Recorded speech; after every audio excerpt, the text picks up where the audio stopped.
Ethan Parker was 32, a software engineer with no criminal record and an ordinary suburban life.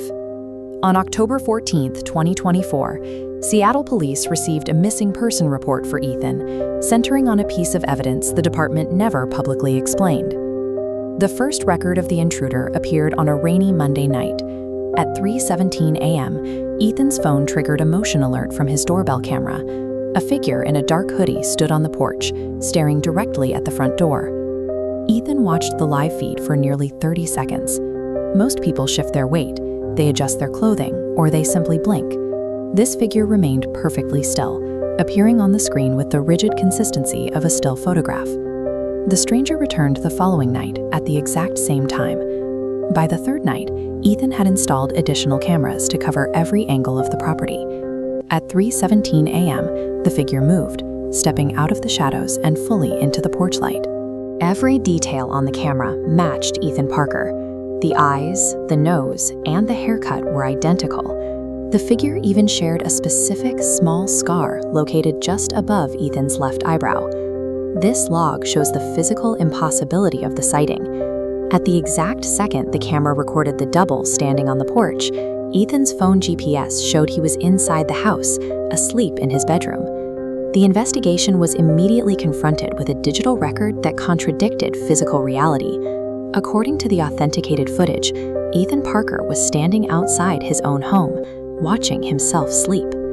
Detective Sarah Collins expanded the search to the city's broader surveillance network, looking for any other record of the man with Ethan's face. Over the next 48 hours, the double appeared dozens of times. He was captured on traffic cameras, gas station feeds, and convenience store security tapes across the city of Seattle. Mapping the sightings chronologically, Collins found the double moving in concentric circles. Each appearance placed him closer to Ethan's home, from 5 miles to 3 to 1. The surveillance trail ended at the property edge. He was methodically tracking Ethan's location. Realizing he was being targeted by something that looked exactly like him, Ethan isolated himself. He stopped going to work and cut contact with friends, remaining locked inside the house. External surveillance became useless once the threat crossed the threshold. The investigation shifted from the streets of Seattle to the interior of Ethan's private residence. New evidence appeared in the form of physical photographs found inside the house. The images showed Ethan sleeping, eating, and standing in his kitchen. Despite the house being locked and showing no signs of forced entry, each photo had been taken from a perspective inside the rooms Ethan occupied. The final Polaroid was found on the dining room table. In the photograph, Ethan is looking at the camera, but his reflection in a mirror shows the double standing only inches behind him, smiling. At 3:17 a.m. that Thursday, a 911 call was placed from Ethan's phone.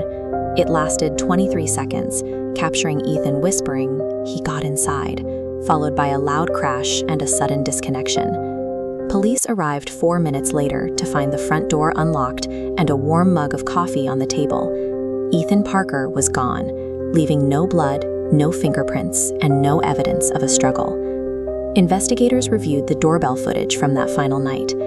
At 3:17 a.m., Ethan opens the front door and stands face to face with the double. After a few seconds of silence, Ethan steps aside, and the man with his face walks into the house. 11 minutes later, the door opens again. One man walks out of the house, walks down the porch steps, and drives away in Ethan's car. This man proceeded to use Ethan's bank accounts, access his secure work files, and pass every biometric identification check required to maintain Ethan's life. To the outside world, Ethan Parker never disappeared. He was simply replaced by a duplicate that the system cannot distinguish from the original. The case remains officially unsolved because the law relies on documentation. As far as every state and federal record is concerned, Ethan Parker is still alive and living in Seattle. After her retirement, Detective Collins revealed that the Seattle investigation was not an isolated event. She discovered matching files from other jurisdictions that had been buried or categorized as digital glitches. These files span dozens of cities across the United States. In each case, a double appears on camera before the resident vanishes. The data reveals 3 constants. Sightings occur at 3:17 a.m.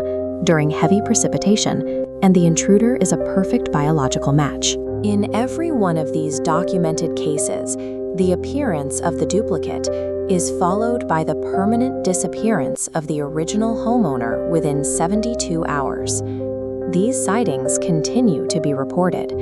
A silhouette remains in the rain, standing on porches across the country, waiting for the door to open.